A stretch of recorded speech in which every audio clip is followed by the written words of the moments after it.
बिस्मिल्लाहिर्रहमानिर्रहीम। अस्सलामु अलैकुम वरहमतुल्लाहि वबरकातुहू। मैं मोहम्मद अताउल हक कासमी आज फिर से आप हज़रात के सामने हाजिर हुआ हूँ, इस उम्मीद से कि आप तमामी हज़रात बखैर व आफ़ियत होंगे। दोस्तों, आपको मालूम है कि इस साल यानी 2022 में शब बारात फ्राइडे यानी जुमा को है। अंग्रेज़ी तारीख़ के हिसाब से 18 मार्च को है। जुमा का जो दिन गुजरेगा उसके बाद जो रात आएगी वही रात अज़मत वाली रात है, फ़जीलत वाली रात है, अहमियत वाली रात है। उसी रात का नाम शब बारात है।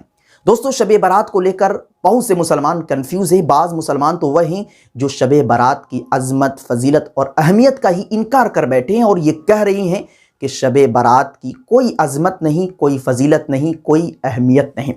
जबकि हकीकत ये है कि शब बारात की एक ख़ास अज़मत है, एक ख़ास फ़जीलत है। शब बारात की अज़मत पर तकरीबन 10 सहाबे किराम से हदीस मरवी है।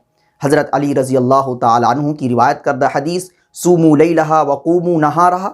इसी तरीक़े से हज़रत आयशा रज़ी अल्लाह ताला अन्हा की रिवायत करदा एक हदीस है कि 15वीं शाबान को वह सो रही थी कि अचानक रात के हिस्से में उनकी आँख खुलती है तो वह देखती हैं कि बिस्तर पर नबी करीम सल्लल्लाहु अलैहि वसल्लम नहीं हैं, वह गायब है। फ़ौरन वह बिस्तर से खड़ी होती हैं और आप सल्लल्लाहु अलैहि वसल्लम की तलाश में लग जाती है, ढूंढने लगती है। ढूंढते ढूंढते वह जन्नतुल बकी जो एक कब्रिस्तान का नाम है वहाँ पहुँचती है तो देखती है कि आप सल्लल्लाहु अलैहि वसल्लम उसी कब्रिस्तान के अंदर मौजूद है।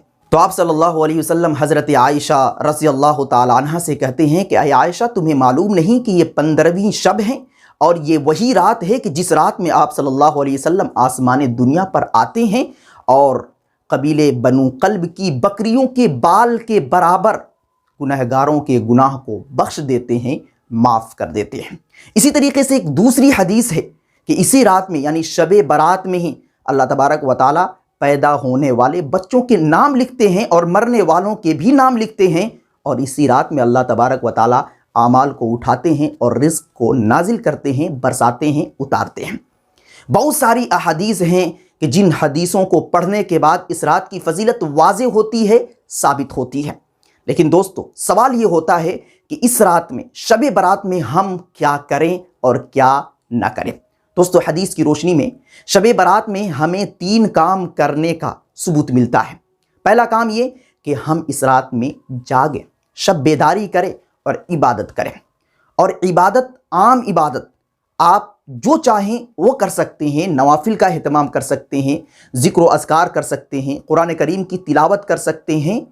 आप जो चाहें वह इबादत कर सकते हैं। कोई ख़ास इबादत इस रात में यानी शब बारात में साबित नहीं है। ऐसा नहीं कि इज्तिमाई तौर पर आप इस रात में इकट्ठे हो जाए, जमे हो जाए, नवाफिल का एहतमाम करें या ज़िक्र व अज़कार का एहतमाम करें, कोई ख़ास नफल नमाज पढ़ें। इस तरीके की कोई रिवायत नहीं। आप इस रात में जागें, लेकिन इस रात में जागने के बाद आप कोई सी भी इबादत करें, आम इबादत करें, कोई ख़ास इबादत न करें। ये बात मैं इसलिए कह रहा हूँ क्योंकि बहुत से मुसलमान वह हैं जो इस रात में ख़ास अंदाज में, ख़ास तरीके से, ख़ास सवाब के इरादे से ख़ास नमाज पढ़ते हैं, नफल नमाज पढ़ते हैं। तो वाज़ेह रहे कि इस रात में शब बारात में कोई मखसूस इबादत नहीं है। आप चाहें तो कुरान करीम की तिलावत करें, ज़िक्र व अज़कार करें, नवाफिल का एहतमाम करें और ये भी ज़रूरी नहीं कि आप पूरी रात जागते रहें और फजर के वक्त सो जाएं।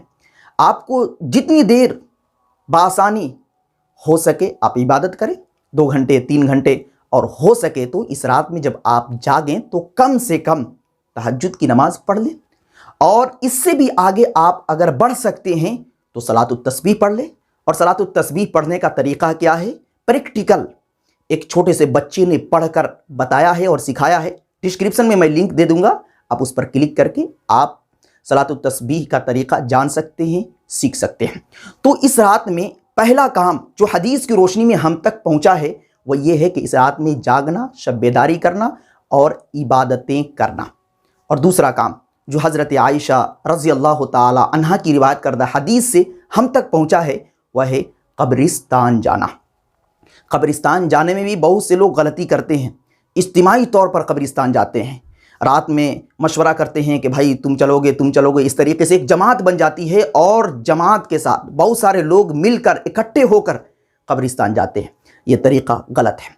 इनफरादी तौर पर आपको कब्रिस्तान जाना है तो आप जाइए اور ایک بات ذہن نشین کر لیجئے کہ ہر شب برات کے موقع سے آپ قبرستان نہ جائیں۔ آپ صلی اللہ علیہ وسلم نے پوری زندگی کے اندر ایک مرتبہ شب برات کے موقع سے قبرستان گئے ہیں، تو آپ بھی یہ کوشش کریں کہ ایک مرتبہ اپنی زندگی کے اندر شب برات کے موقع سے قبرستان جائے اور جو مردے ہیں ان کے حق میں ایصال ثواب کریں۔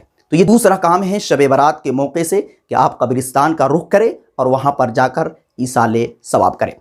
اور تیسرا کام جو حدیث کی روشنی میں ہم تک پہنچا ہے، حضرت علی رضی اللہ تعالی عنہ کی روایت کردہ حدیث ہے کہ قوموا لیلہا وصوموا نہارہا، کہ تم رات میں شب بیداری کرو، قیام اللیل یعنی نوافل کا اہتمام کرو، اور دن میں روزہ رکھو۔ تو یہ تین کام حدیث کی روشنی میں ہم تک پہنچے ہیں۔ اس کے علاوہ جو کام ہم کرتے ہیں جیسا کہ پٹاخے چھوڑنا، حلوہ بنانا، یہ کھانا وہ کھانا، بہت ساری چیزیں اس رات میں وجود پذیر ہیں، بہت ساری چیزیں لوگ کر رہی ہیں، تو ان ساری چیزوں کا کوئی ثبوت نہیں ہے۔ آپ اس رات میں صرف اور صرف عبادتیں کریں، نوافل کا اہتمام کریں، ذکر و اذکار کا اہتمام کریں، قرآن کریم کی تلاوت کریں، اور اگر ہو سکے تو آپ قبرستان کا رخ کریں، اور اگر ہو سکے تو کل ہو کر شب برات کی تاریخ میں آپ روزہ رکھیں۔ Thanks for watching. Don't forget like, comment, share and subscribe to Al Had Media.